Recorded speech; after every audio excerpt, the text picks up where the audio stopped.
beyond the skies. Oh, they tell me of a home far away. Oh, they tell me of a home where no storm clouds rise. Oh, they tell me of an unclouded day. Oh, the land of cloudless day. Oh, the land of an unclouded day. Oh, they tell me of a home where no storm clouds rise. Oh, they tell me of an unclouded day. Tell me that he smiles on his children there, and his smile drives their sorrows all away. And they tell me that no tears will ever come again in that lovely land of an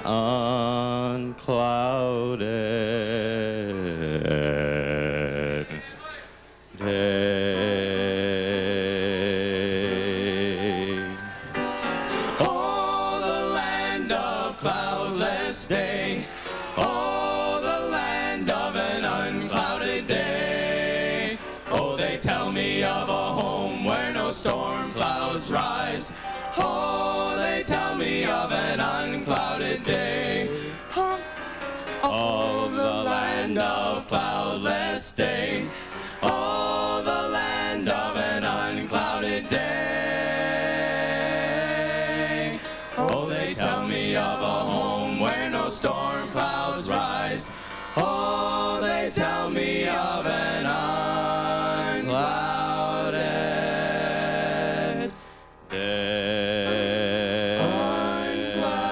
unclouded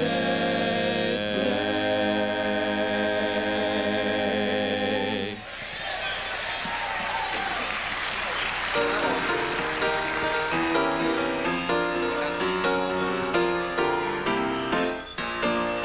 The Savior left his sweet home above, came to redeem my love. Wonderful heavenly dove, How just think how he loved us, dying upon the cross, bearing the pain and loss. What a great Savior is He, he. our great and matchless Savior, Sing his praises, His praise, sing his praises, and bless bow before him, His name. magnify his name. Let all Let the whole world, the world let the whole world his love proclaim forever and forever. Praise him with joy, all you people. Sing his praises, His praise, sing his praises, His name and his great name. adore. Bless the name, adore. crown him, crown him, crown him, crown him, King forevermore. Evermore. Let every heart his great name adore, praising him more and more for the cross that he bore. How Just think how he loved us, willing to die alone for our sin to atone. What a great Savior is He, he. our great and matchless Savior, Sing his praises, His praise, sing his praises, and bless bow before him, His name. magnify his name. Let all Let the whole world, the world let the whole world his love proclaim forever and forever. Praise him with joy, all you people sing his praises, His praise, sing his praises, His name and his great name. adore. Bless the name, adore. crown him, crown him, crown him, crown him, King forevermore. Evermore. Sing Sing his praises, His praise, sing his praises, and bless bow before him, His name. magnify his name. Let all Let the whole world, the world let the whole world his love proclaim forever and forever. Praise him with joy, all you people sing his praises, His praise, sing his praises, His name and his great name. adore. Bless the name, adore. crown Crown him, crown him, crown him, crown him, crown him, crown him, crown him, crown him, King forever, evermore.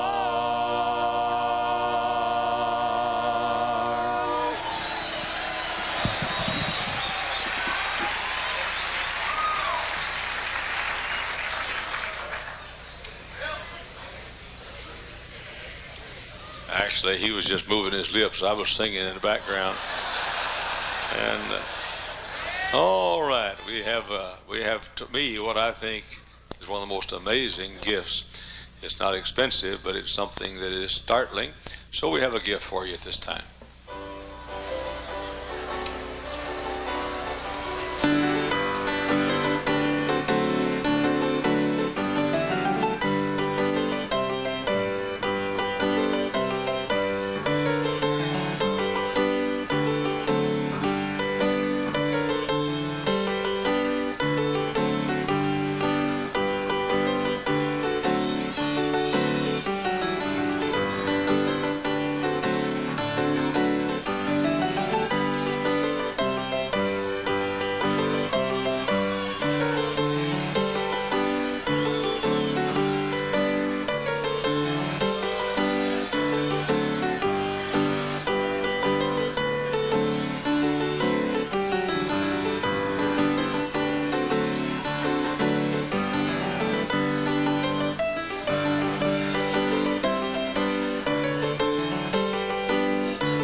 We made a schedule of every meeting that we could think of that we have every week in our ministry here.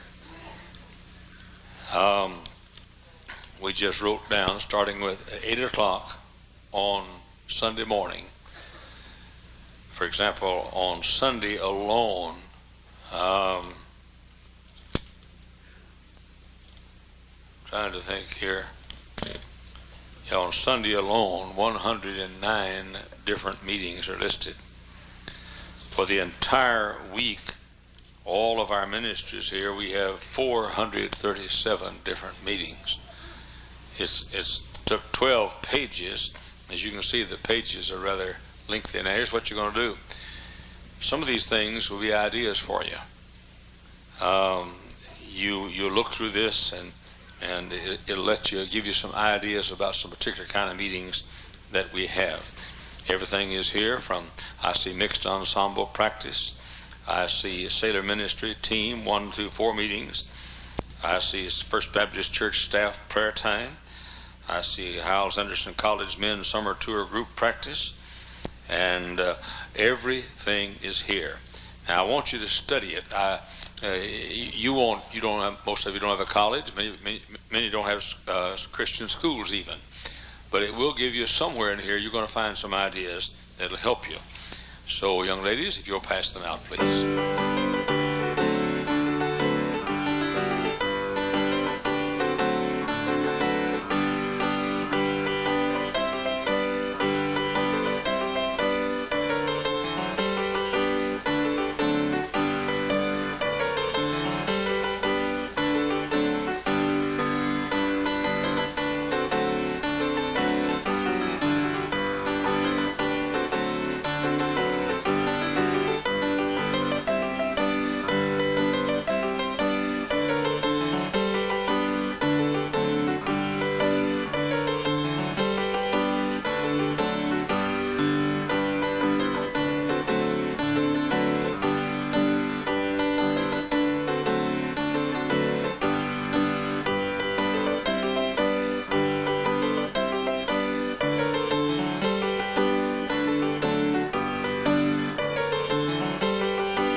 right there, girls. Hold it right there. Let's sing our little song for them, want to? If you don't leave with a woman, you don't leave at all. If you don't leave with a woman, you don't leave at all. If you're so dumb that you can't find a woman in the registering line, if you don't leave with a woman, you don't leave at all. That's our theme song at Hyles Anderson College. Nobody graduates without one of these pretty girls with them to take with them. That's all. You gotta be. You already got yours, huh? Yeah. Y'all know the one about Boopsie Boops's hair? Huh? Remember that one? Oh, how does it start off? I forgot. Look at all that hair, look at all that hair. 'Tis the answer to a college maiden's prayer. 'Tis no joke that I'm provoked, that I'm not allowed to stroke those precious locks of Boopsie Whoopsie's hair. I'm Boopsie Whoopsie. Precious locks, blessed locks, on those dear old hair-sprayed locks I love to look. When I sit in chapel chair and adore that gorgeous hair, I find it hard to keep my mind upon the books. Okay, girls, go ahead. Aren't they pretty? They're just as sweet as they are pretty, too.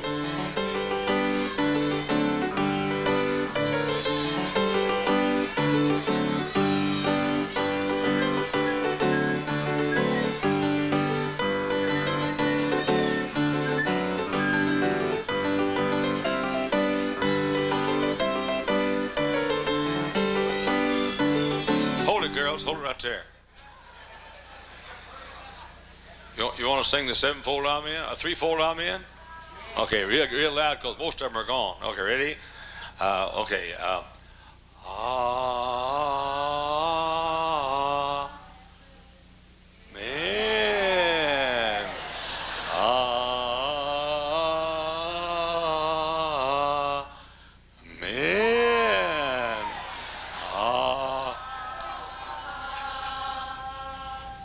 Man, okay, thank you very much. Good. You can see what our mind's on at Hyles Anderson College.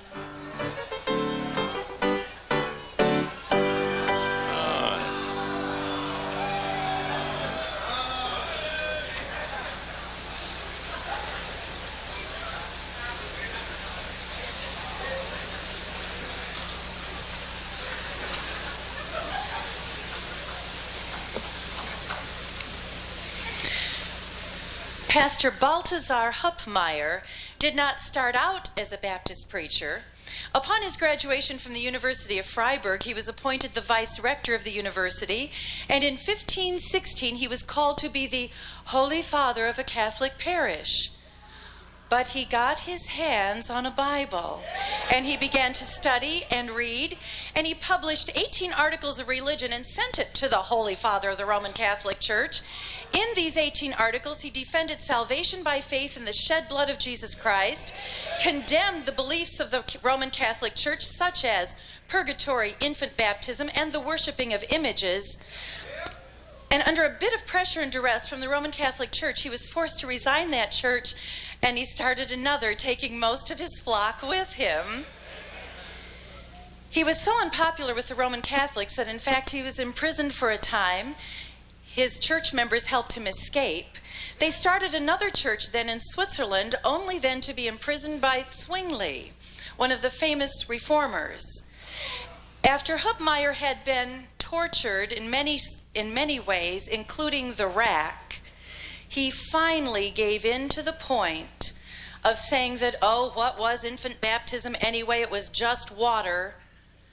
Zwingli called a town square meeting, and in this meeting were thousands of people, Zwingli's followers as well as Huppmeyer's church members. Huppmeyer, broken in body, stood to speak. After Zwingli had introduced him as going to be the one who was going to recant, as Huppmeyer took his place at the podium, he saw his wife. Tears streaming down her face, she shook her head at him.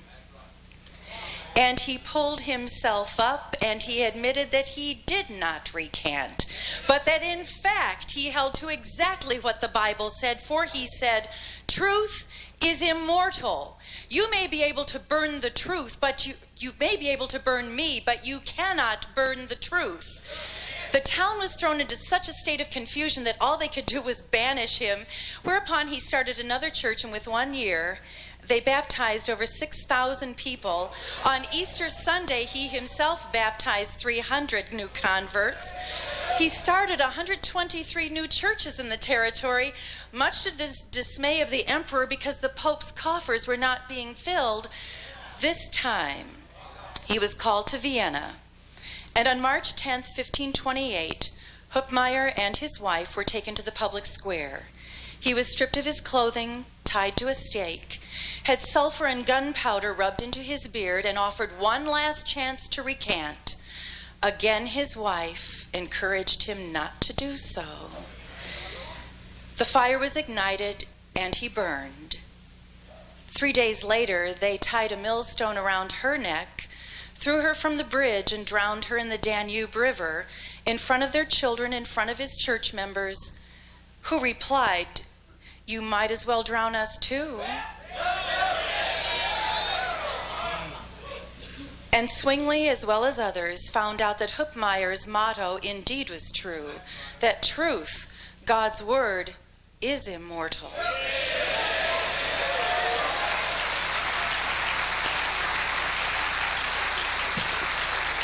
I don't know how you feel about that, but I feel if that guy hadn't been henpecked, he might have still been alive.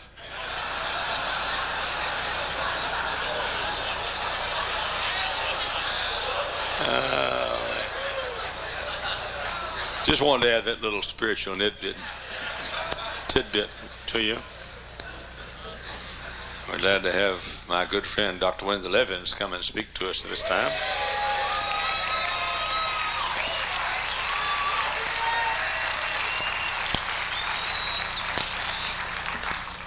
Dr. Evans is Mr. Hyles Anderson College. Many years ago, speaking at Tennessee Temple University, Dr. Evans was the academic dean at the university. And one night, this has been, we're talking about now probably 30 years ago. And I did not know Dr. Evans, and this good-looking young man came up and he said, "Dr. Hyles, can I drive you to your hotel?" And I said, "Well, of course." I got in the car. He said, "My name is Wendell Evans," and he said, "I want to work for you when you start your college." And I said, "Sir, I have no intention of starting a college." And he said, "You will. You'll start a college." He said, "I just feel that you'll start a college, and whenever you do, I want to work with you." Well, little did I ever think I'd start a college. But Dr. Evans talked to the Lord about it and got me all messed up.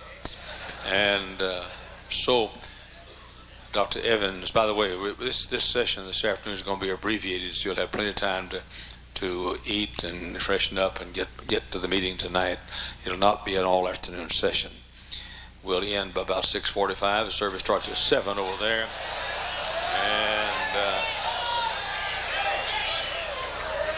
let me tell you about a word that you've forgotten. Bathe, bathe, bathe, bath. Brush teeth. Remember those days? A long time ago. Remember bathroom? Remember that? You used to go to the bathroom years ago. So this will be an abbreviated session. We'll be out in plenty of time. You'll have 3 hours or so to get over there and to freshen up. But anyway, when we started Hyles Anderson College, all of a sudden that thing hit me. There was a fella at Tennessee Temple that told me that. And so we got in touch with him, and Dr. Evans was with us at the beginning of Hyles Anderson College. Shortly after we began, he became president. He was, I think, vice president first, weren't you, Doc? And now for about, 24 years, I guess, he's been president of Hyles Anderson College. One of the best men I've ever met in my life is Wendell Evans. The word loyalty is spelt E-V-A-N-S. He is Hyles Anderson College. He hasn't been well. He has AIDS. And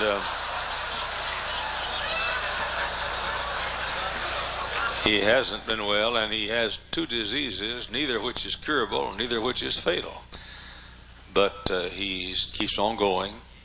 And I told him, I said, if all you can do is walk up the steps to the platform and lead the sing, conduct chapel, as long as you live and I live, you're president of Hyles Anderson College.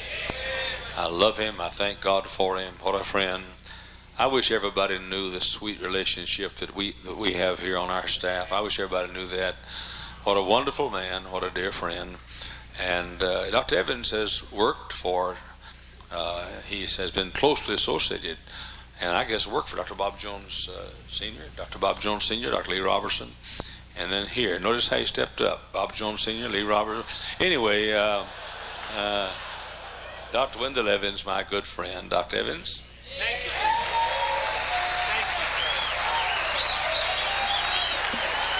Thank you, sir. Thank you.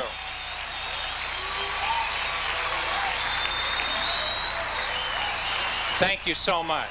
You're very gracious.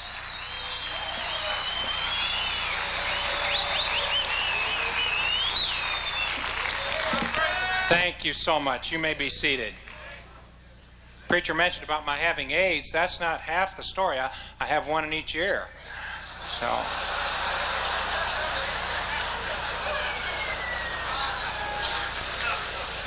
I want to speak to you for just a few moments on the subject, Brother Hyles, the leader. This is from 24 years of observation. I want to say to you who are leaders, you can be a Brother Hyles type of leader if you use his principles. Brother Hyles operates by principle, not by the whim of the moment. And so I want to share some principles with you, about 14 or 15 if I have time, that I've observed in these 24 years. First of all, he encourages your love and your loyalty to your past leaders. I thought when I left Brother Robertson after 11 years and came here that I was leaving Brother Robertson. But when I got here, I found that my two great heroes, Dr. Bob Jones Sr. and Dr. Lee Robertson, were also Brother Hyles' great heroes, and that they were referred to all of the time in sermons here, and that I was not leaving Brother Robertson and Dr. Bob. And after I'd been here a while, Brother Hyles said, why don't you see if you can get Dr. Robertson to come and speak at the college 2 days every semester. And since that day, it's been many years now, Brother Robertson has come to our college and speaks 2 days every semester for us. Not only that, but the first couple of times he came, Brother Hyles would call me and make sure that I was treating my former boss royally. That's the spirit of Brother Hyles. You see, he was not jealous of my former boss, a man for whom I worked 11 years, and a man whom I love very much. But he wanted to make sure that the man was treated right and that our students got the chance to learn from him. So since I came under the direct ministry of Brother Hyles, and since I started to work for him 24 years ago, Dr. Bob Sr. and Dr. Robertson, my original heroes, have become greater heroes to me than they were before I came here.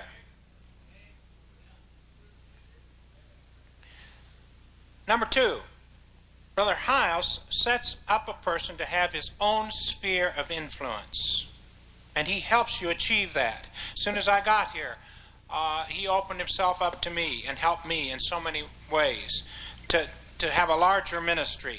He helped me with preaching. He took personal time in coaching me. As soon as one of our employees lets it be known that he wants to write a book, Brother Hyles is there to help.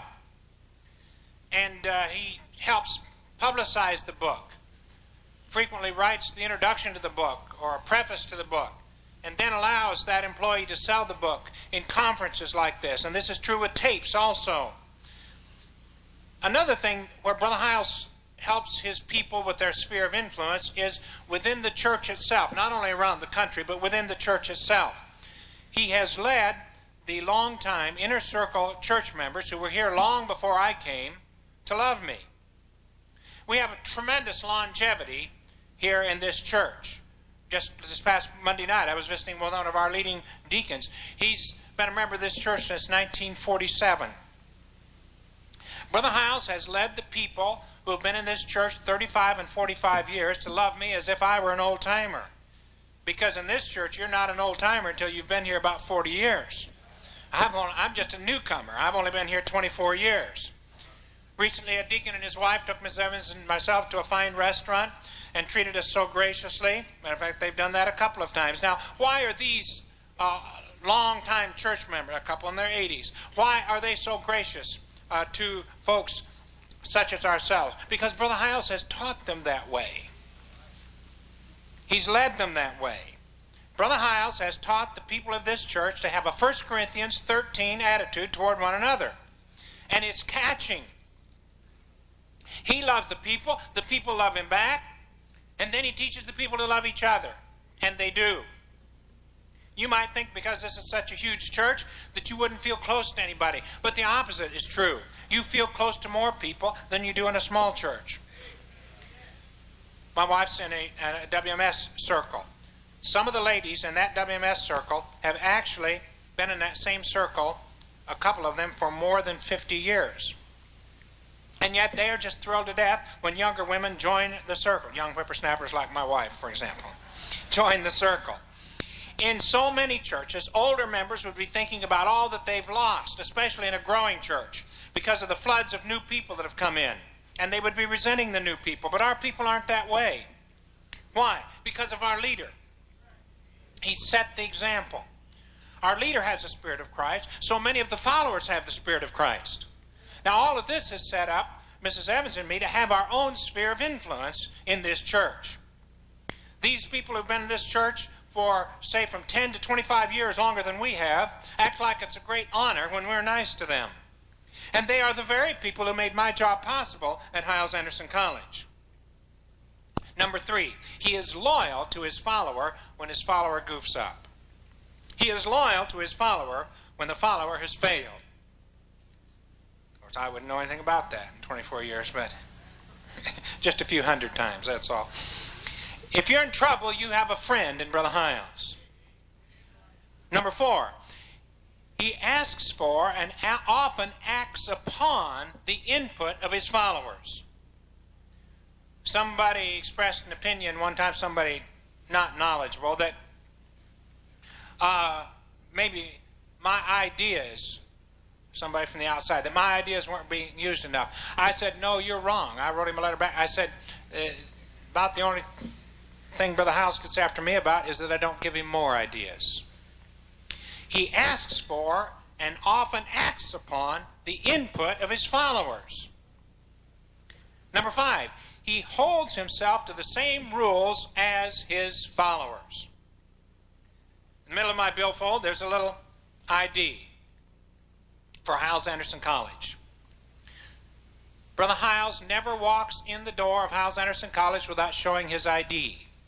I suspect that those security personnel know who he is. But they know that a sure way for them to get in trouble is to let Brother Hyles or me in without checking our ID. We test them once in a while. See? He leads the way. He holds himself to the same rules as his followers. That's just one little example. Number 6, he works to treat each follower in a manner that would help him develop. He loves to see his people grow. Number 7, he knows how to bring out the best in each follower. Now, he follows the same rules in dealing with everybody, but within those rules, he gives individual encouragement. That's leadership genius. Number 8, he seldom insists on having his own way. Very seldom. When he does, you can know it's a matter of great conviction. And it rarely happens. He doesn't like to get his own way. I learned years ago to be very careful about expressing my opinion strongly, because if it was on something where he didn't have a conviction, I was going to get my way. And I might be just telling how I felt, and I may not have been even sure of my opinion. I may have almost been wanting him to disagree with me. But once I say what I want, I'm going to get my way. And he probably won't let me give up my way. See?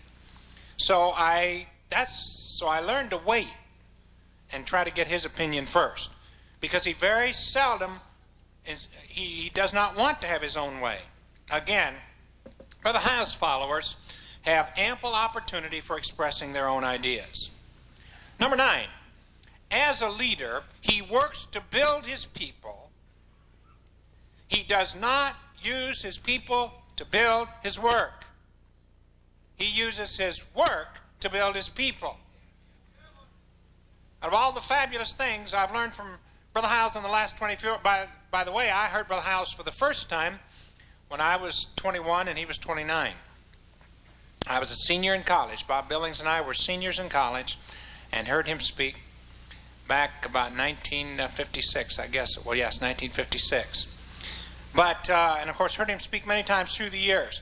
But in these 24 years, especially, that have been under his direct ministry, to me, the most important thing I've learned is don't use your people to build your work. Use your work to build your people. The individual is more important than the work. You look out for the individual, and the work will prosper. And I don't know anything he's taught me that has helped me more than that, and has helped all of our people more than that. See, our people are used only as they want to be used. Let's say that preacher and I decide we want to hire a certain person for a job at the college, and we just feel like he or she is the very one. And then the next thing I know, the person turns me down. And I say, why? They say, well, preacher advised me not to take the job. The first couple times that happened, I was a little puzzled. But you see, as an administrator, with his head, he thought it was the very thing, but with his heart, he felt it wasn't right for the person. While he, for the benefit of the college, would like for the person to have taken the job, for their benefit, he advised them not to take it. As an administrator, he said, great, head knowledge. As a pastor, he said, no, heart knowledge. And in these 24 years of being an administrator at Hyles Anderson College, I'm sure that's happened at least a dozen times. Why? Because he doesn't use his people to build that college or any other ministry around here. Now, if the person had gone to preacher all excited and convinced it was God's will and ecstatic about it, he probably would have approved it in a second. But if they're on the fence, he advises them just like a father would. And so while it would help Brother Hyles and me both, I've gone back the next Saturday and we've started all over with the same problem. Because in his counseling, he advised the person to turn down the job that we'd offered him. So he doesn't use his people. It's just plain old New Testament, 1 Corinthians 13, agape love. Number 10, he doesn't want to know anything negative about a person unless that knowledge is essential for making a decision. Let's say that a young lady comes to preacher to get counsel about getting engaged to a certain guy. Well, then before preacher can get the facts, they go ahead and get engaged. And I don't know about this. I don't know they're already engaged. So I come in with my facts to help preacher advise. And the facts about the guy happen to be a little negative. But now they're already engaged, so preacher will not listen to anything I say about the guy that's negative. He doesn't want to know it. He doesn't want to know negative things about the guy because it doesn't serve any purpose. He's not interested because there's nothing he can do about it now. Number 11. In cases where we know beyond the shadow of a doubt that somebody has brutally attacked us and our work, preacher keeps doing things for the person. Keeps praying for them, keeps hurting over them, even when there's no earthly way that they'll ever be able to do anything for us. He said recently, if they are on the same planet and suffering, and I share that planet with them and can do something for them, I want to do it. And I've seen that practiced again and again and again and again and again. Just plain old unselfishness. Do good to those who despitefully use you. It's the Bible. It works. Isn't it nice that the Bible works? Isn't it great that the right way is the way that works? Number 12, motivation. There are others who can pump you up faster than Brother Hyles, but it doesn't last. There are other leaders with whom you can counsel, to whom you can talk, or even hear them speak. And you'll go out and feel like you can tear up trees by the roots with your bare hands. But it doesn't last. See? The type of motivation that Brother Hyles gives leads to lasting results. Let me relate my wife's recent experience with cancer in the last couple of years. When she found out about 2 years ago, just shortly after pastor school, that she had cancer again, she counseled Brother Hyles about taking chemotherapy again. And he said, well, you might get 3 years of life out of it. He just asked her, wouldn't it be worth a possible 3 years of life if you took chemo again? Because she'd been through it before and didn't relish taking it again. Then after that, Brother Hyles' Sunday morning messages coached people like my wife who are going through cancer, all kinds of illness, all kinds of heartache, folks going through the valley. Sunday morning, he coaches them through the valley. Says, watch out here, there's a hole over here. Lion's den over here, watch it, watch it. He coaches them on Sunday mornings. And he's coached her through chemotherapy and cancer recovery. And this has been such a help to her that it doesn't matter where she is in a ladies' meeting. Some of you have seen this. She'll get on a plane and get in late. I've seen her come in,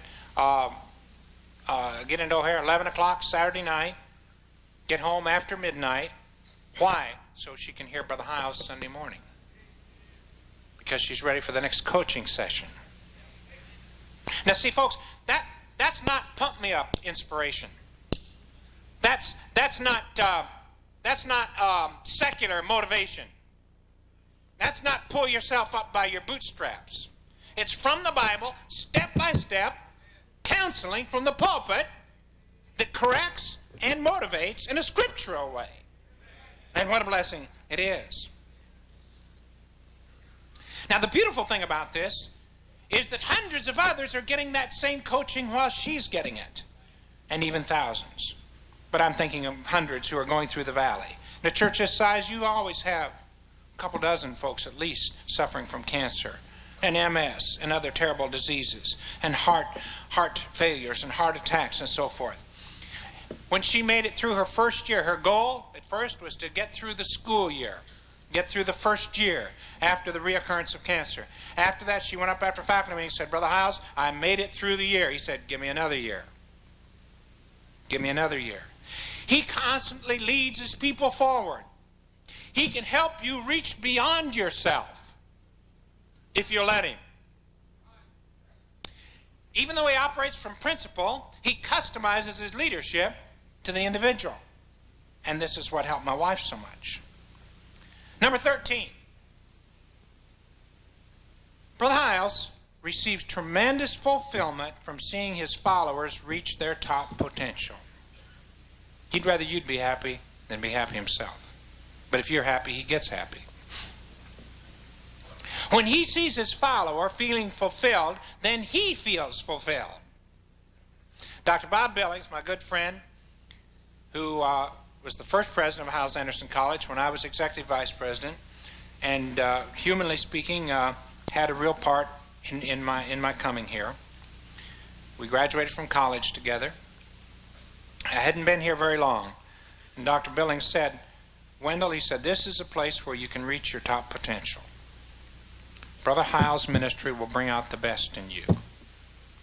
Oh, my dear friend, Sunday school teacher, pastor, assistant pastor, bus director, music director, layman, mom, dad, fashion your life after Jesus so that you can be used to help people reach their full potential.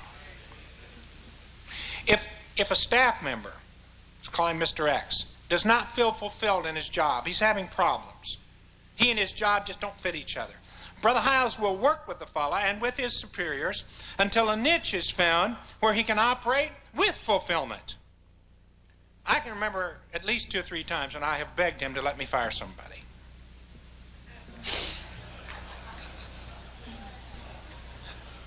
Now, I'm not talking about somebody here that's been guilty of some moral offense. I'm just talking about somebody who's not able to do their job and cannot seem to understand the simplest thing. You know, yo-yos. You've met them. And I've said, "Preacher, please let me fire him." But he won't let me fire him because he's thinking about that fella and his family and his wife. How many times he said, "No, he's got a wife, he's got children, and he won't let me fire him." That'd be a lot easier on Brother Hyles and me both if we could just fire the guy. But it's like when people work for Brother Hyles, it's like marriage. You work it out. You just stick with it and work it out. And you put up with the little aggravations and the big aggravations, and you stay with it, and you make adjustments, and you just keep looking to Jesus, and you finally win the victory.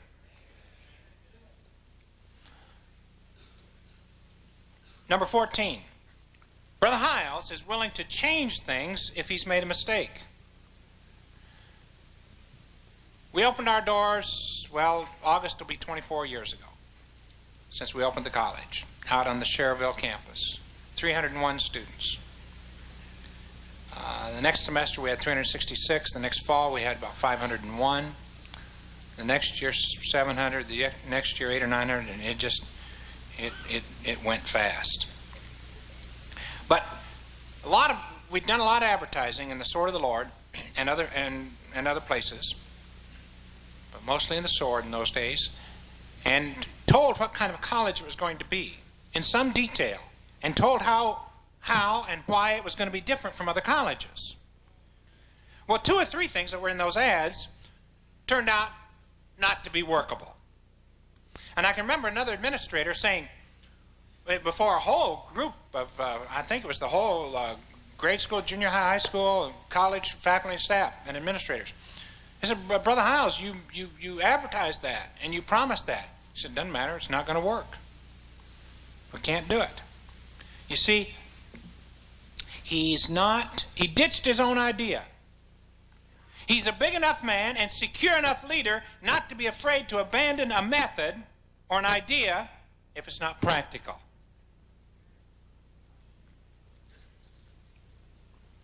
Many a leader has bulldozed his way through a lousy idea just because he didn't want to lose face. Number 15. Brother Hyles does not waste time in administrative meetings or staff meetings considering individual exceptions. You know what the average staff meeting is in the average church, the average college administrative meeting? Half to 2/3 of the time will be discussion about whether or not to make an exception to some rule for somebody. See, because if you're in a position of leadership in God's work, you've got a heart for God's people. You love them. You want to help them all you can. If you didn't have that kind of heart, you would have no business in God's work full time. But in your desire to help folks, they'll ask you to make exceptions and to change things, see? And a lot of meetings are held by church staffs and school staffs talking about, shall we make an exception? One of the reasons we get a lot done in a short time is we don't waste any time on that. We do not make exceptions. Now, we may change the rule, but we'll not make an exception to it. And that saves us a lot of time. Well, folks, these are just 15 principles. Principles which, if you'll follow, it'll help you and it'll bless your people. God bless you.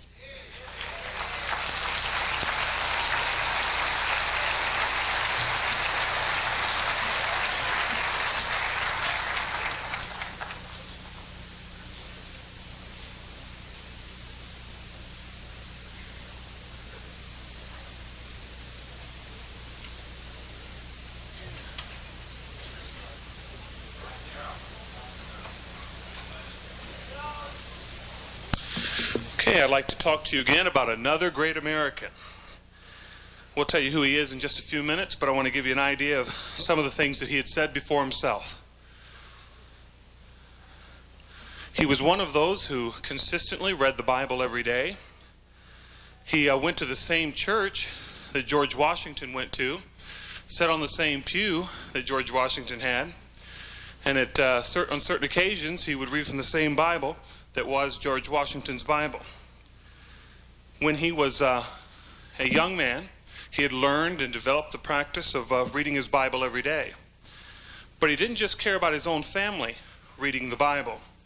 As an older man, he realized that everyone needed to hear the gospel.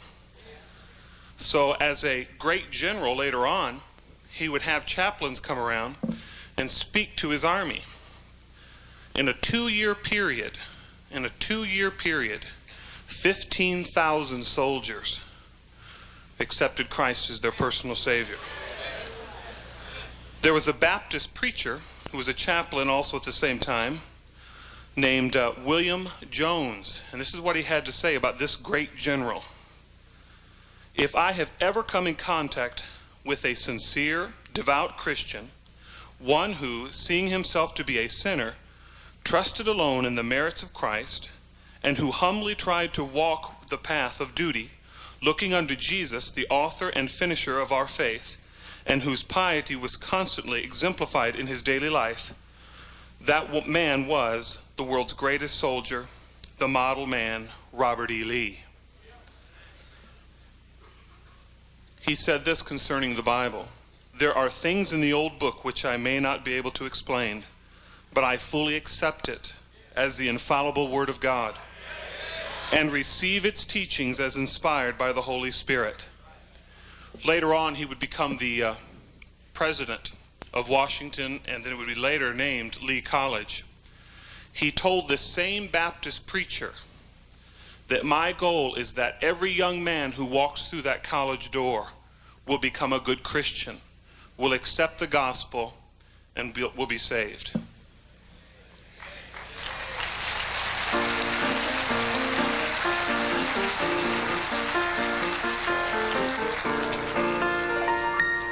You can know your schedule this afternoon. We're going to end here.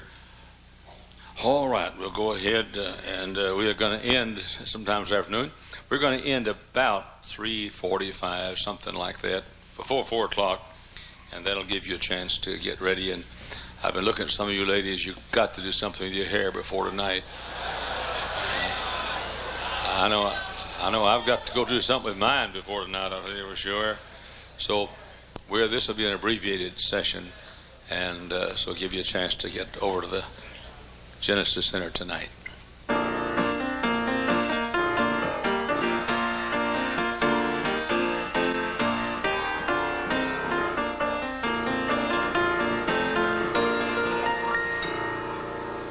Proverbs 3, verses 5 and 6.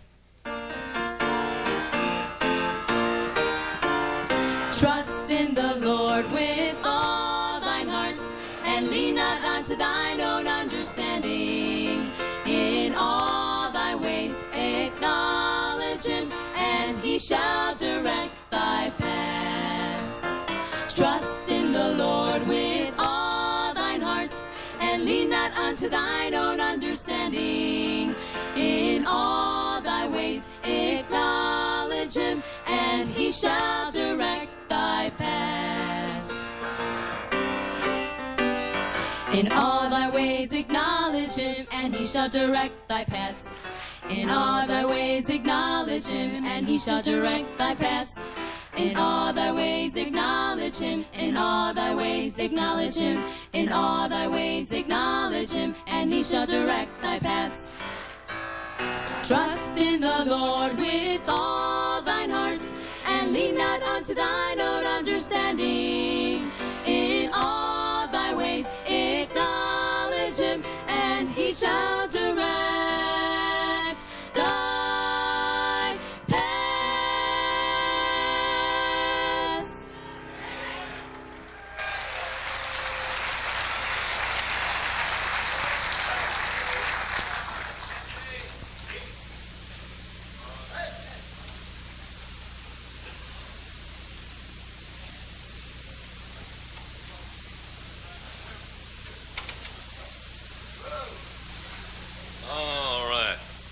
Rocky Tucker's supposed to be here, but he's not here.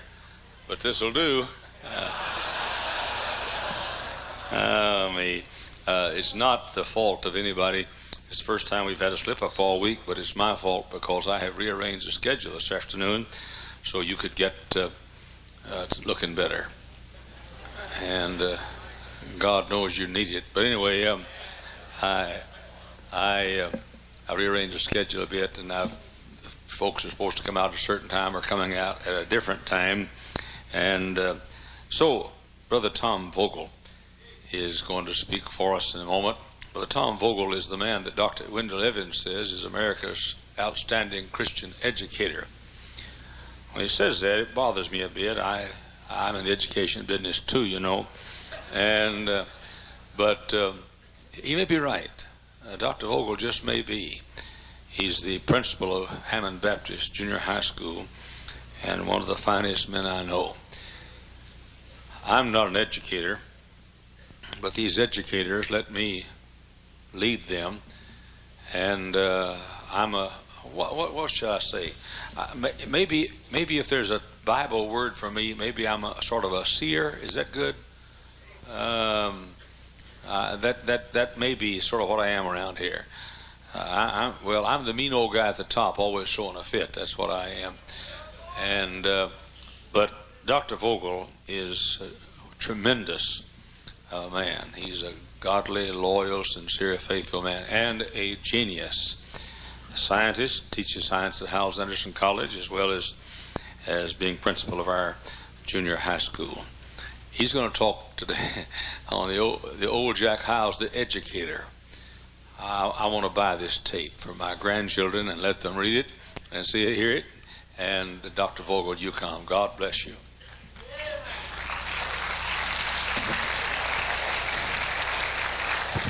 It's funny how relationships are. Mrs. Hyles was here the other day, and she said Brother Hyles is her big teddy bear.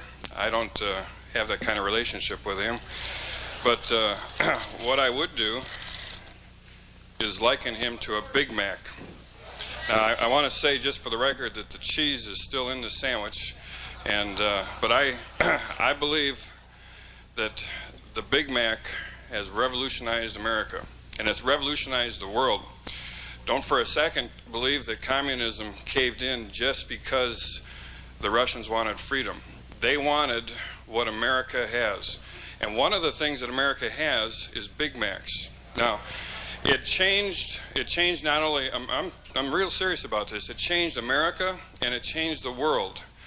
About 1955, a fellow by the name of Ray Kroc, traveling salesman, found a burger joint that sold a tremendous amount of hamburgers.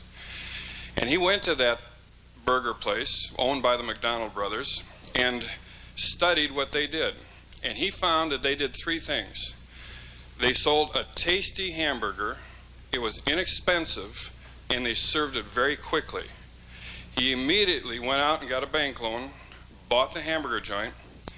He went to another town, bought a building, got some people in his building, and he trained them to make a tasty burger. He trained them to make it quickly and inexpensively. Then he went to another town, and he did the same thing in that town, and another, and another, and another. And now you can't go any place in America, nowhere in the world can you go that there isn't a hamburger joint named McDonald's someplace. Really, he has changed not only how hamburgers are sold, but he changed the lifestyle. We get our food quickly now. We want it inexpensively. We've got other things to do. Is there anybody in this room that has not had a hamburger from McDonald's? All right. That's basically what Brother Hyles has done. He has learned truth from one source or another. He has verified it with the Bible, and he has gone and taught one church after another, one individual after another. He is really truly the master educator. He's the Big Mac of fundamentalism. He is a teacher. Now, one of the hard parts about studying Brother Hyles as a teacher is it's hard to know when he stopped teaching and gone to preaching. The dictionary says that teaching means to help one learn, to make one to understand.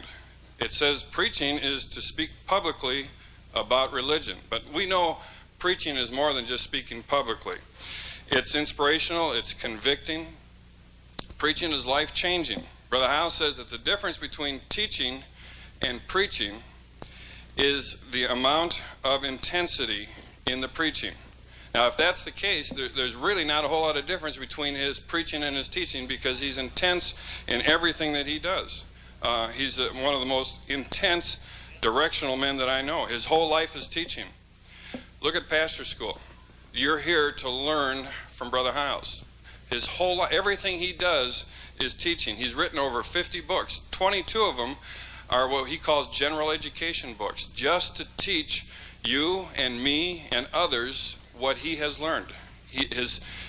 I would dare say he teaches more than he preaches. But even when he preaches, he teaches. Now, what's the secret to Brother Hyles' success? There really is no secret. All you got to do is get his books, get his tapes.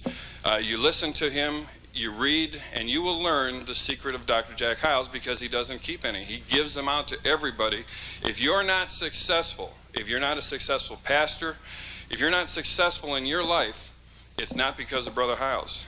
Everything is there available to you. He has totally emptied himself of all knowledge to give to his people. And of course, being a member of the First Baptist Church, I've been the recipient of that knowledge for 22 years now, and it's just been a wonderful experience. About 10 years ago, Brother Eddie and I and Brother Owens met together. I felt like our chapel services were kind of weak. They were just getting kind of dead. And I went to those two men who are experts working with kids, and I said, what can we do to liven up our chapel services? And we sat down, and they came up with 18 ideas. I didn't really say anything. They came up with 18 ideas, and I wrote them down, and over the next year and a half, maybe 2 years, we instituted every one of the ideas that they gave me. And it just changed our chapel service.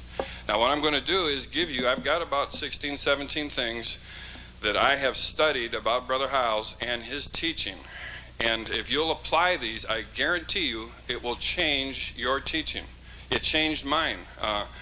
If I can teach anybody anything in my classes at the college or at the junior high school, it's because of things that I've learned from Brother Hyles. It's really amazing what a wonderful teacher he is. First of all, he is intense. I already mentioned that. He believes in what he's doing. He comes to the pulpit prepared and ready to share a truth. I've never known him to come up here without a truth that he wanted us to learn. Secondly, and this is very important, he makes it his responsibility that we learn. He doesn't come to the pulpit and say, oh, I wish my people were this way, or I wish my people would do this, I wish my deacons weren't doing this. He takes on the responsibility. If his people are not what they ought to be, he teaches them. He makes them. And you've heard other people mention this week. He teaches us the way we ought to be and the way we ought to live. Over and over again, he teaches us this. It's his responsibility, and he accepts that responsibility. Thirdly, and Dr. Evans just mentioned this a few minutes ago, he has a motto: I will not use my people to build my church. I will use my church to build my people. The people in the pew are the object of his teaching. You know why we don't have church splits here? It's because Brother Hyles teaches us how to get along with each other. Now, not everybody in the church is going to get along, but by and large, 99% of the people in our church love each other and work well together, and it's because he has taught us to be that way. He teaches us to build us. We are better people because of his teaching. Number 4, he teaches his people how to live. He teaches us how to get along with each other, how to forgive one another, how to love, how to build a marriage. He teaches us to pray, how to be just and fair to each other, how to study. Sunday night, Sunday morning, Wednesday night, Saturday night he teaches. Sunday school are basically teaching sessions when he teaches us how we should live. It is a do-it-yourself manual on living. He teaches us material that is practical. We don't study the toe on the beast kind of stuff. We study, and when he teaches, we study things that are going to help us today to get us through the week until we get back to church on Sunday. And we can get another dose of teaching, and it's going to help us on Sunday, and he's going to take care of us until the following Wednesday. He teaches us things that we need, real life stuff, how to save money. Of course, I know why he wants us to save money, because he wants to get it in the next offering. How to stay out of debt. He had a series of messages on how to use the preacher, how to get the most out of our pastor, Brother Hyles. He teaches us how to study the Bible, how to go soul winning, how to vote. One night he even taught us how to kiss our wives. Could hardly wait to get out of here that night. But his teaching is counseling. He counsels all of us. Dr. Evans mentioned that also. And he counsels us from the pulpit. And he teaches us week after week what we need to do to get out of jams that we get ourselves into.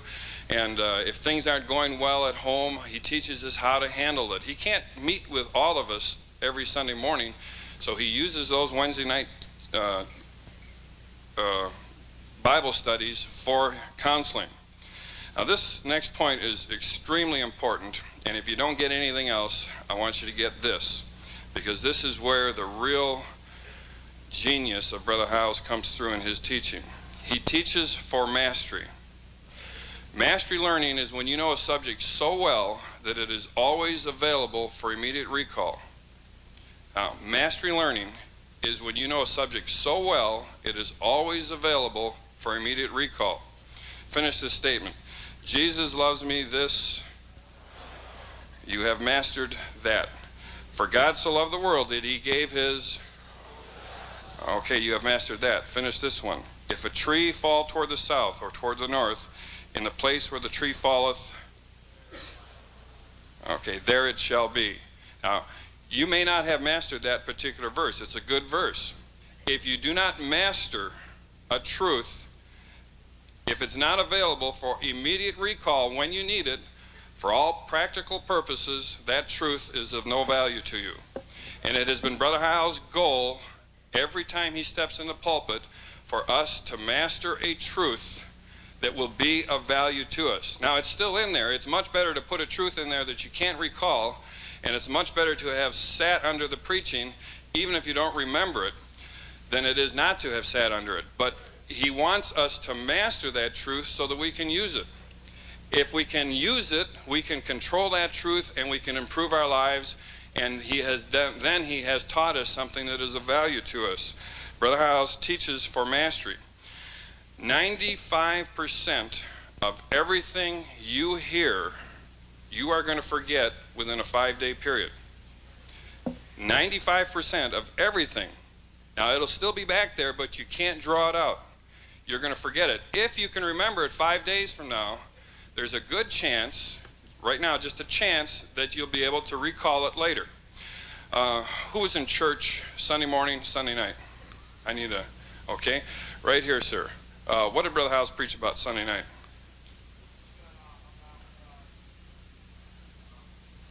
Okay. Okay, your hate is equal to your love. All right. Who was in church Sunday morning? What did he preach about Sunday morning, sir? Salvation is a gift. Okay, I guess he used the mercy seat as an example. Who was here Wednesday night? What did he preach about Wednesday night? Okay, salvation is not repentance. How about last Sunday night? Okay, this is the greatest, in my opinion, the greatest preacher on the face of the earth. And if you were here Sunday night and I didn't call on you and you're thinking, what did he preach about? What did he preach about? That's normal. You forget everything you learn, or 95% of it, within 5 days. If you're from another church, what did your pastor preach about Sunday night? Or Sunday morning? Or if you're the pastor, what did you preach about? All right. Now, if you know that your people are going to forget everything you say almost, you have to make definite steps to teach for mastery. And that's what preacher does. Next, he teaches the same basic topics over and over again. Brother Hyles has said publicly that he speaks from 20 different subject areas, 20 themes that he speaks about. He preaches and teaches about them.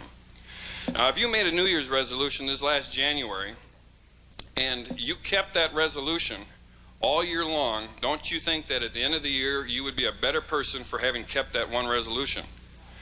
Now, Brother Hyles has 20 truths that he wants us to master. If I can just improve in some of those 20 truths during the course of this next year, I will be a better person because of it, of what he has taught me, of what he has gotten me to master. If everybody in our church will master or will improve in some of those 20 areas, our church will be a better church. It will be a more knowledgeable church. We'll be better at our living, our Christian living. Now, if we can master all 20 in the next year, what a difference that would make to the average Christian church. Now, Brother Hyles has been here for 36 years. You do that for 36 years, improve in some of those 20 areas, and you're going to improve, because you cannot sit under the ministry of this man and have him teach you week after week without improvement in some of those areas. Just think, for 36 years he's been teaching us 20 different truths. You talk about mastery learning. If you can't learn those 20 things in 36 years, there's something wrong with you. Now, you say, what are those 20 things? Well, go get some of his books, and you can find them in his books. They're in the books. He has not kept any of it a secret. Believe me, Brother Hyles is a master teacher. He is repetitious. By that I mean he repeats himself. Maybe you've noticed. On a Wednesday night, we have Bible studies that go anywhere from 6 weeks to 12 weeks. We studied the book of Proverbs. I think we took 2 years on it. We spent over a year on the book of Revelation. All of his Bible studies are a series of messages, and that's not unusual. Most preachers do that. But where Brother Hyles differs is that every single message within that series, no matter how long that series is, every single message goes back to one basic truth. For every series. We just got done with a series, I think it was about 12 weeks on the King James Bible. Every message opened up with Psalm 12, 6 and 7. The words of the Lord are pure. Thou shalt keep them. Thou shalt preserve them from this generation forever. Now, we may forget those individual lessons and those things that he was speaking on in each of that 6 to 12 week series. I forget how long it was. But we will not forget that the words of God are pure. And will not forget that he's going to keep them for this generation and forever. Because he has brought that home to us over and over and over again. He drills the truth into our hearts. He has, on a typical Wednesday night, from one, and I've seen him have as many as 20 different points on a Wednesday night. But no matter how many points he has, it all points to just one truth on that Wednesday night service. And he will repeat that truth over and over and over again, because he wants us to master it. On one Wednesday night, I counted, he had 3 points. The first point he mentioned 31 times. The second point 34 times. The next point 34 times. Now, I don't count how many times he mentions that. I've done it twice in the 22 years that I've been here. But just recently, he had a message, and I could tell right away the way he was starting. He had something he wanted to get out, and he wanted us to have. So I counted it. 99 times, 1 point in his message. 99 times he mentioned that truth. Now, if you have a 12-week Bible study and he mentions that truth 100 times in each message over a 12-week period added up, that's 1,200 times. If you can't master a truth in 1,200 repetitions, you're never going to get it. Now, he is a master teacher. A week ago Sunday, we had a message, simple message. Finish what you start. It doesn't get any more simple than that. I'm sure he mentioned that truth 100 times. He never gives up on a truth. When Brother Hyles is speaking, he hammers that truth home over and over and over and over again. When the message is done and he goes into his close, He usually has about 5 closes. He mentions it another 5 or 6 times. When the invitation happens, he brings that truth home to us during the invitation. And during the middle of the invitation, while people are still coming, he brings that truth back. After the invitation is over and he gets up and makes a few closing remarks, he'll bring that truth back into the closing remarks. And when he prays and asks God to seal that truth. Over to the very second we walk out that door, whatever that truth is that he's trying to get across to us, it's still ringing in our ears because he has brought it back to us over and over again. He just never does give up. Now this next point is I'm almost embarrassed to even bring it up because it's so simple, and that's the KISS method of teaching. It is such an overused acronym, keep it simple, stupid, but such an underused acronym that I just must bring it up. A couple years ago, I had written a poem, and my secretary, for the fun of it, put it in her computer, and the computer will tell you what grade level, what reading level it's at. And so she put it in there, and it came out 3rd grade, 3rd month. So they were teasing me about that, and I showed Brother Hyles what had happened. And he teased me a little bit about it, and so he said, put one of my poems in there, will you? So I took one of his poems in there, and I thought, well, he's going to blow me right out of the water. So the secretary put it in the computer, and would you believe, 1st grade, 1st month. I thought, ha! I beat him by 2 grade levels.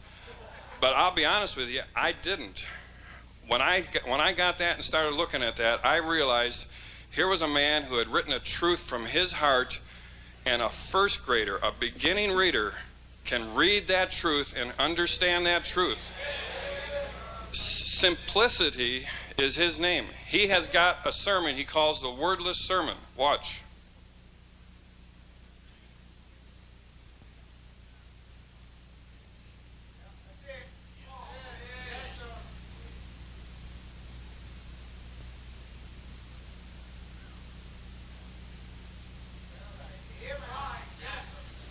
Now, you preach a sermon with no words. Brother Hyles preaches simple messages. He teaches simple truths that we can use and we can live with, and to be honest with you, that we can teach others with. He is interesting. Now, he only has about 20 illustrations, and he just changes the names whenever he preaches. No, Brother Hyles has a multitude of illustrations. And he works at getting those illustrations to fit the message and the truth that he's trying to get across to us. I like going out of town to hear him because when he's out of town, he uses his church people for illustrations, so I get to hear what's going on back here. But when he's here, he uses you for illustrations. So, but Brother Hyles makes it a point to be very interesting. He's dangerous too. I don't know if anybody else does, I count how many microphones he knocks over. Sunday night was an 8 microphone night. He's gone as high as 10. We've got one group that needs 11 microphones. I'm waiting one of these days, he's going to knock all 11 over. He's going to rip this out. He's going to throw this hand microphone in the air, and I know the trumpet's going to sound. There'll be a shout, and we're all going to rise when that happens. Now, he has made a special effort in recent years to put more vigor and more intensity into his preaching and his teaching. And I have to mix the two because I really can't tell the difference between the two. He is a preacher-teacher.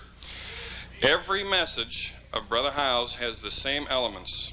They're all different, but they all have the same elements, and that is truth, intensity, mastery, simplicity, and learning. And I got to tell you one more thing just to show you the heart of this man we call Brother Hyles. For the last 5 years, preacher has been preparing us for the day when he's no longer our pastor. In our principals meeting, he teaches, he tells us how we ought to live, how we need to manage. He preached a message here on a Wednesday night, how to call a pastor. He's preparing us for that day when he's in heaven. He's teaching us now not only how to live, but he's teaching us for the future, and he's teaching us for our children and their children and their children. Brother Hyles has, more so than the Big Mac, has changed the world. Brother Hyles and his teaching has changed America and has changed the world. It's changed you fellas, it's changed your families, and it's changed the lives of all those that you influence. And I say, as Nicodemus said to Jesus, we know that thou art a teacher come from God. Thank you.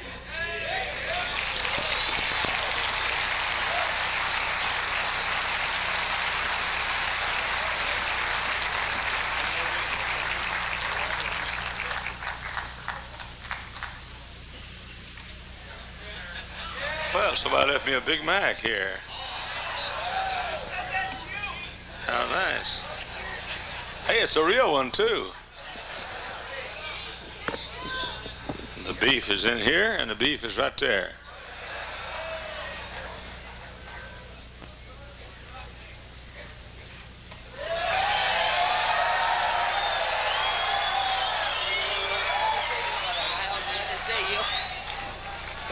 So good to be here with you again this afternoon. I'll tell you what, it's a blessing to be here.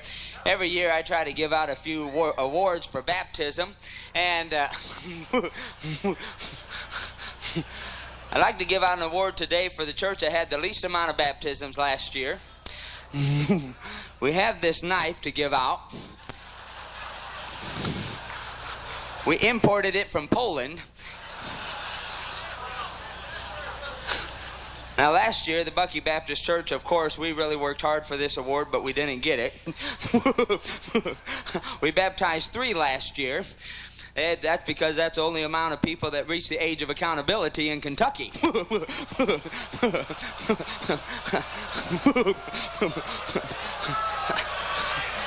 They were all 32. But the award this year for the least amount of baptisms in America goes to Robert Schuler in the Glass Cathedral with 1. Wait a minute. Oh, he wasn't baptizing anyone, he was washing his dog. Oh, I'm sorry. You know, I've been telling you about new Bibles I'm bringing out to help you out in your ministry. And I've come out with a new paraphrase Bible. I'd like to read you a little bit from that Bible. In the beginning, God created, the heavens, and the earth. All the phrases come in pairs.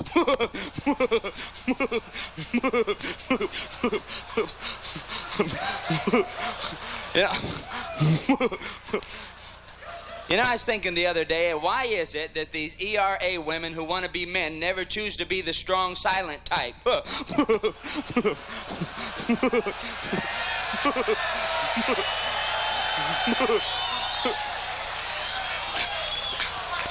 I've heard some of you talking about you missed one of Brother Hyles' messages last year. Well, don't worry, Bob Gray's going to preach it this evening. Good to see you. You know, we've been discussing the old Jack Hyles this week, and I wouldn't say that he's old, but they have discontinued his blood type.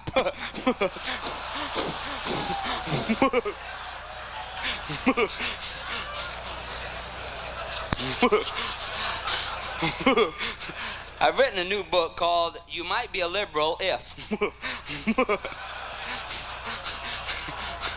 You might be a liberal if your Bible is newer than your tie. If you mow the lawn and find 3 buses, you might be a liberal.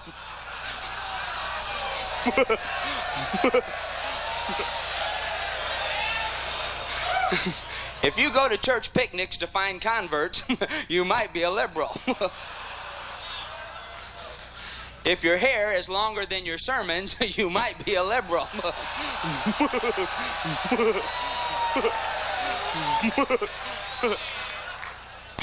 If your wife owns more pair of pants than you do, you might be a liberal.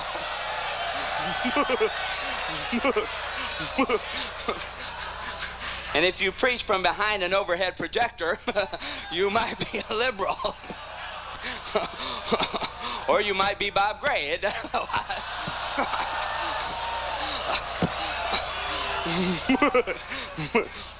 Now, better move on here with other things right away. Brother Hyles wrote a book, How to Treat Different Church Members. I wrote a book, How to Get Along with Other People, and I wrote it with this other jerk. You know, a man in my church, he has a bumper sticker. It says, "Guns don't kill people, I do."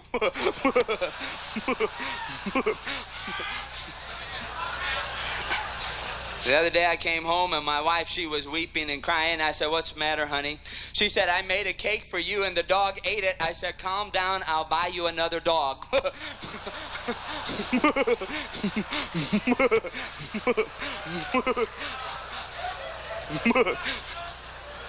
Somebody told me the other day, said, "Bucky, if Adam came back to earth right now, the only thing he'd recognize are your jokes." You know, the other day I went to an insane asylum. I was in there visiting. I met a man, and I said, "What's your name?" He said, "I'm Napoleon." I said, "Well, how do you know that?" He said, "Well, God told me." I said, "Is that right?" And all of a sudden, a voice from another room yelled out, "I did not."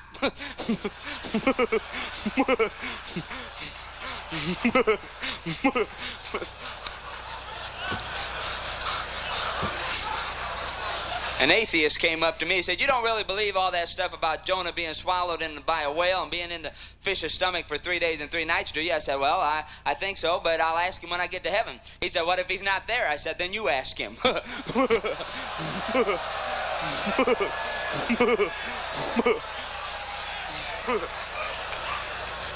We had a missionary come through our church, and he said, "You know what cannibals play at their parties?" I said, "No, what?" He said, "They play Swallow the Leader."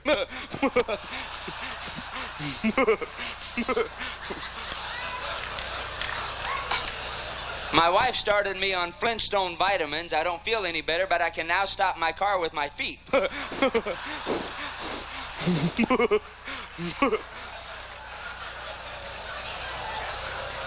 I've also come out recently with a Pat Buchanan Bible.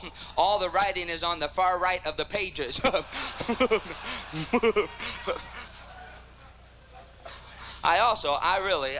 have a new Bible here. I believe in the preservation of the Scripture, so I started my Glad Bag Bible here. It'll be helpful to you. I also believe in, just a minute, I believe in the Holy Bible. Yes, sir. The Bible says, bind it on your hand. Every day I read through the Bible, every day.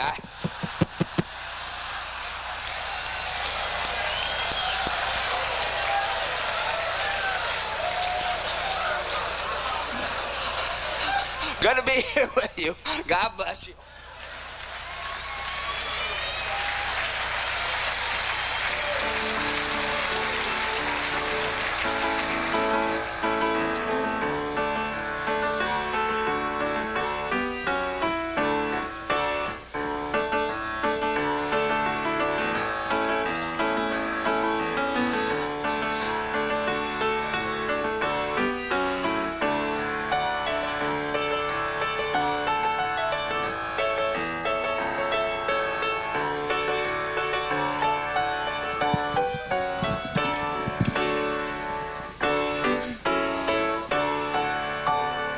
We are brave and bold little Indians. King James Bible needs no mending. We will fight without reservation. King James folks are we. 1 little, 2 little, 3 little versions, 4 little, 5 satanic excursions. We will scalp all other perversions. King James folks are we. Now you may think we're sweet little Christians, but no one fights as rough as Indians. Just remember Custer's last stand. Don't change the KJV. Don't change the KJV.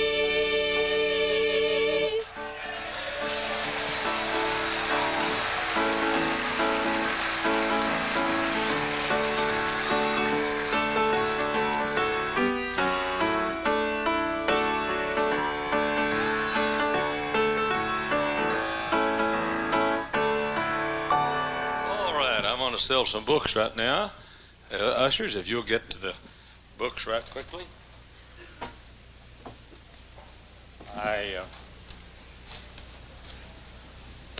Let's see here. Here's the Science of the Christian Life again. If you did not get one, you can get them. This is volume 2. The volume 1, of course, most of you have. And it's $8. If you want to buy an extra one, you get it for 10. Here's Enemies of Soul Winning. I taught these Bible studies on Wednesday night, and I'll just list the enemies of soul winning, and you may not agree with it, but you've been wrong before. Lordship salvation, enemy of soul winning. Ultra-dispensationalism, an enemy of soul winning. Formal worship, an enemy of soul winning. Misunderstood repentance, an enemy of soul winning. False Bibles, enemy of soul winning. Church leaders who are not soul winners, an enemy of soul winning. Opposition to pastoral leadership, an enemy of soul winning. The Universal Church, an enemy of soul winning. The Modern Tongues Movement, an enemy of soul winning. Where are the nine? Where are the nine is when I wrote an article to get Bob Gray out of trouble. So I spent half my time writing articles to get him out of trouble. Doesn't work, but I try real hard. And this is a Bob Gray Appreciation Day here at our pastor school. Let's Be Baptist and Lifestyle Evangelism, an enemy of soul winning. All of these are Bible studies, and they're not just ranting and raving, though that is in here, but there's also logic in here. It sells for $9. I'll let you have the second for $1, and you won't beat that. So $9 for one, you can buy two for $10. The Hyles Church Manual. It's one of the oldest church manuals now in print. It was printed in 1968. Actually, it was the old pastor school. You know, most of you have grown up with us. But there was a day when pastor school just started and nobody had been here yet much. And the first several years, we had more people here that had not been here than had been here. So I have I took the old pastor school and made a church manual out of it. And if you don't have it, you ought to have it. I mean that, you really should. One division is church business. Chapter 1, the church business meeting. Chapter 2, a business meeting, word for word, as we have here. We have one every month. It lasts just a few minutes, but an actual business meeting. Then the church budget, a building program. And then here's an actual dedication service for a new building. The deacon board, the church records, an ordination service for preachers. We ordain preachers here every third Saturday night. Now, sometimes we don't have it because of, like pastor school, a week we don't have it. But every third Saturday night, we ordain preachers. And, of course, most of them, or if not all of them, are graduates of Hyles Anderson College out in the work now. Then the second division is church program, the Sunday school. Then I have an actual officers and teachers meeting in here, word for word. The bus ministry, sick and shut-ins, youth program, church nursery, music, Women's Missionary Society, baptismal service, then an actual soul-winning experience, word for word, of winning a soul to Christ. Number 3 is the pastor, a chapter on the wedding, and then an actual wedding ceremony, a chapter on how to conduct a funeral, then an actual funeral service, pastoral counseling, relationship with the pastor and his people, pastor and his staff, invitation time, then an actual invitation, word for word, the public services, and then a typical Sunday morning sermon, a typical Sunday evening sermon, a typical Wednesday evening Bible study. This church manual sells for $11. If you want a second one, you can have it for $4. The Sunday school manual is a twin book, you might say, to the church manual. It's a big book, 252 pages, about Sunday school growth, promotion, and so forth. And it sells for $9. You can get I'll have to charge you at least $4 for the second one, because we don't print these. Sort of the Lord prints these. So it's $9 for one, and then $3 for the second one. The Hyles Visitation Manual is $7. You can have 2 for $10 if you want them. Okay, fellows, would you take your places, please? You have them, ushers?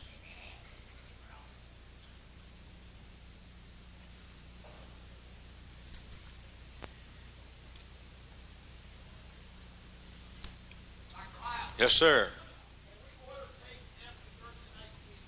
Say it again. After Thursday night? No, sir, you will not. If you get to Thursday night, you'll have to do it by faith. Because you'll not be, well, if you want to write in and order tapes, you can, but you'll not be given any chance. We won't give you a chance. If you anything you want to order, you can always write in and order it later. But you probably won't get it on the first order. Yes, sir.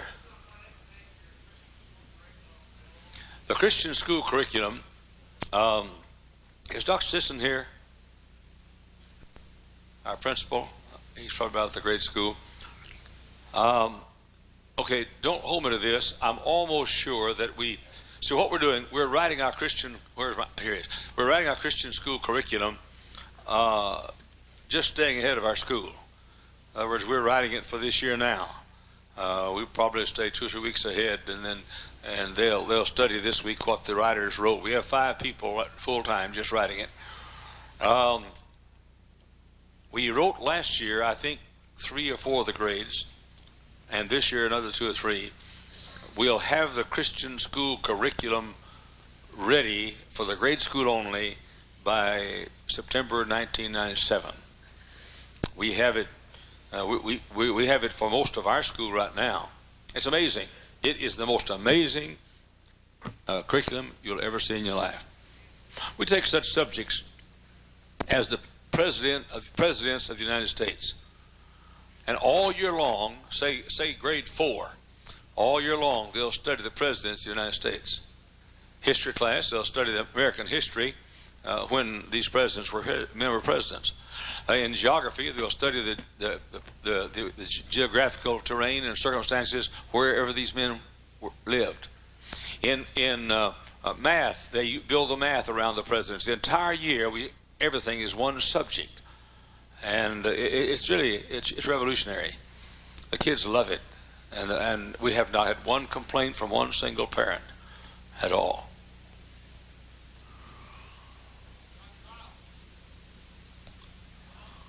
A little louder, please. I still can't hear you. What do you say? I cannot tell you exactly what we're going to do about selling. I can tell you one thing we're going to do about selling it. We're not going to make you buy a bunch of books. We'll sell you one book and let you print your own. We're not going to. I'll be real mean right now. We're not going to build Hyles Anderson College off robbing you. And I feel real good when I mean. I feel real normal. But I am sick and tired of, pardon the expression, I'm sick and tired of the bigger ministries making their profits at the expense of the smaller ministries. So we get ours. We'll send you a 4th grade book. If you want to make copies of it, well and good. We want to help you. So we're not going to make any profits. We plan to break even is all. And you'll save the money and not us. Yes, sir. Say it again.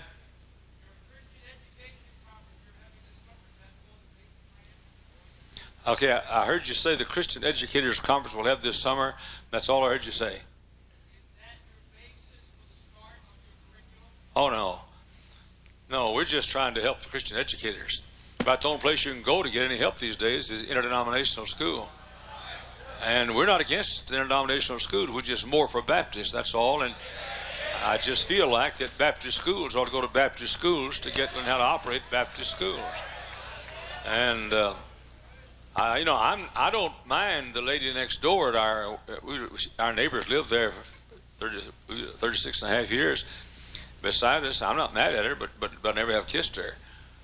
And I'm not mad at the interdenominationalists. I'm just tired of us kissing them, that's all. I think we ought to be friendly with them and courteous with them and everything else, but I think Baptists ought to be Baptists. I believe in Baptist distinctives, and so our Christian Educators Convention is just to give you a place to come to a Baptist school to get help. And men like Dr. Vogel, and he's a genius at it, he'll be teaching at it, and others will be teaching.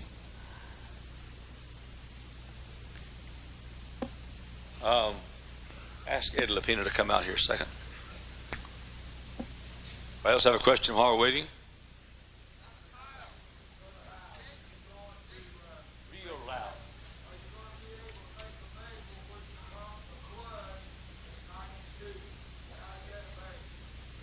Well, I taught to what?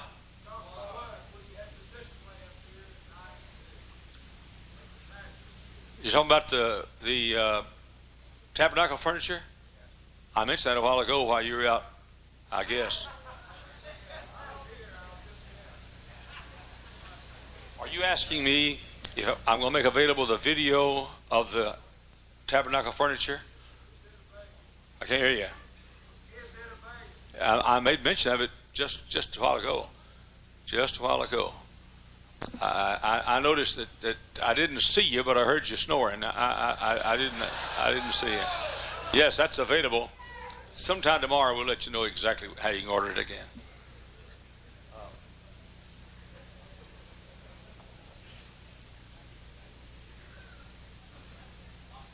Oh, that's good. I want you to see and hear one of my favorite singing groups now, and I want to be sure they were here. I rearranged the schedule a bit this afternoon. And we have in First Baptist all kinds of ministries. One of them is we have hundreds of people in our Educable Slow ministry. Our Educable Slow for the teenagers and adults is called the Pathfinders. And so we have our Pathfinder choir. It's the only choir in the church that I think I could belong to. They sing an awful lot like I do, and we love them very, very much. A Pathfinder choir.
They're real hams, I'll tell you for sure. One of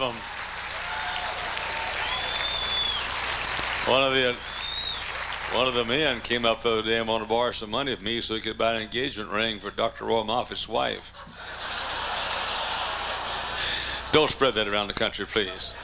Thank you. Be seated. We're going to dismiss in just a moment, but I want to ask you, I need to know how many of you will need transportation from the church to the Genesis Center in Gary tonight. Would you stand, please? You'll need transportation from the church here. All right, I count 2, 3, 4, 5, 6, 7, 8, 10, 12, 13, 14, 15, 16, 17.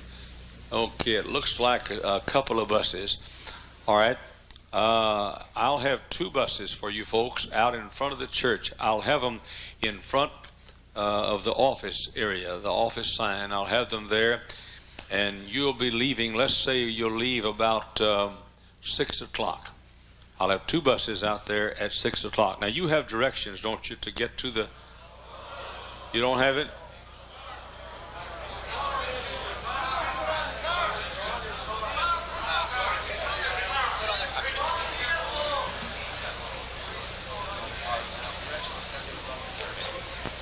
All right. The directions have been put on your cars during the sessions, so quit your griping. Well, you have to quit your griping, just gripe about something else, that's all. But the directions, now let me give them to you in case that you don't find the directions. You go down this street about a mile, you come to a big white house on the left. You've gone too far, come back a half a mile. And then you take a left, but I'm not sure if it's going that way or that way, but you go down to the second stoplight, that's Calumet Street. You turn left. You go to the toll road. The toll road goes to Gary. And the Genesis Center is, you can almost throw a stone from the toll road to the Genesis Center. Don't do it, but you almost can. And so you get off there at the Gary exit, the Genesis Center. You can see it. It's probably less than a block or 2 from the toll road. So all you got to do is go to Calumet, turn left, go to the toll road, go east on the toll road, and Gary is only 10, 12 miles from here, and you'll find it. I'd suggest you start early in case you do have a little tough time finding it. And we'll see you at 7 o'clock. We'll have buses out here leaving at 6 o'clock. Thank you.